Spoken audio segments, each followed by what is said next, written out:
bees.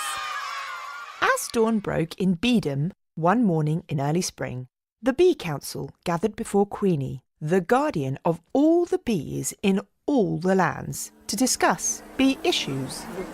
Thank you all for coming, ladies. I do hope you slept well over winter. As we're all too aware, life for us bees is getting a little trickier every year. I know. We face enormous problems on so many levels, and we will discuss your concerns, I promise. But first, I would like us to begin with a positive message. At our last meeting at the end of the summer, we were joined by Dr Fungi. He explained his theory on the woodconch mushroom and the Varroa destructomite. It's okay. We can't hide from these things. I'd like to read you an email I received from Dr Fungi only last week.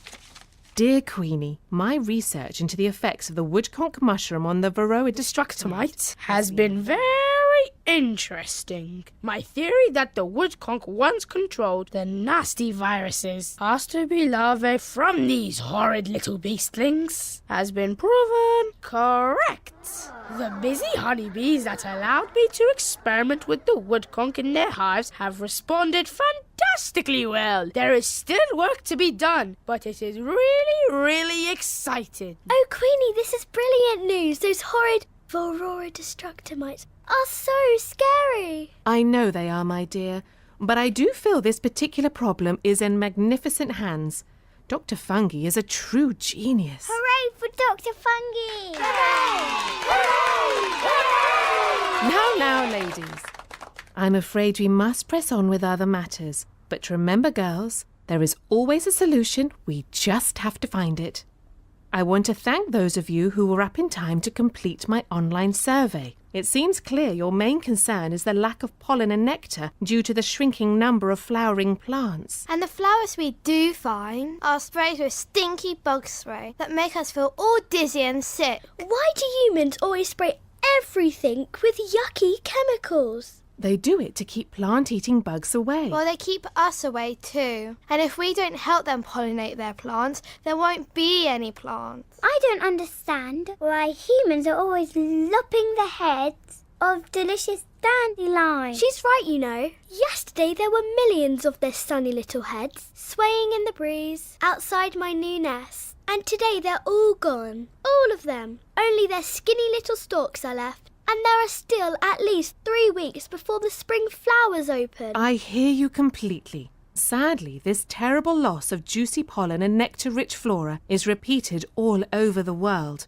We can no longer sit back and watch. It is time for action. This is why I would like to introduce my dear friend and habitat expert, Bod Biodiversity. Bod has a radical idea that might just help save us bees from extinction.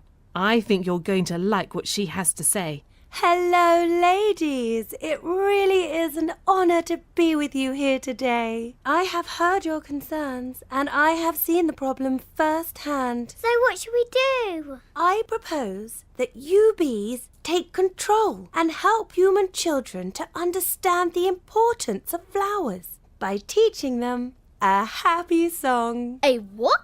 A happy song. She's lost me. That's not going to help. That's going to help. I think Bod's crackers.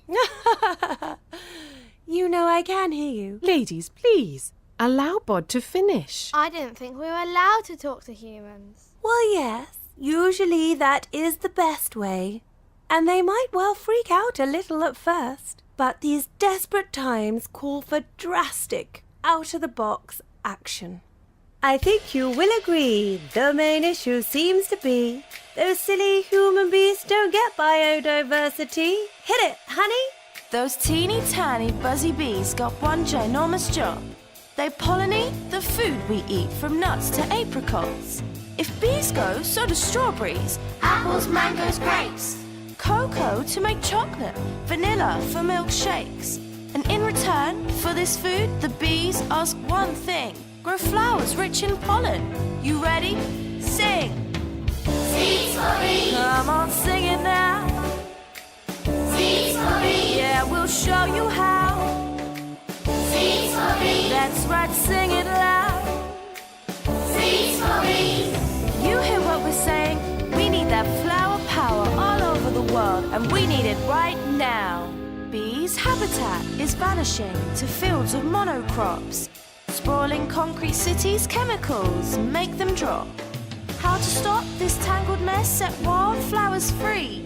In parks, schools, on roundabouts, and rings round roadside trees. Don't lop the heads off dandelions before flowers spring. Grow native wild flora. You ready? Let's sing! Seeds for bees. Come on, sing it now.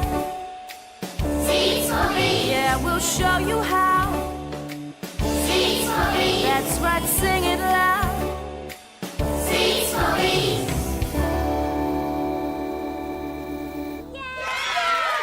Oh, thank you.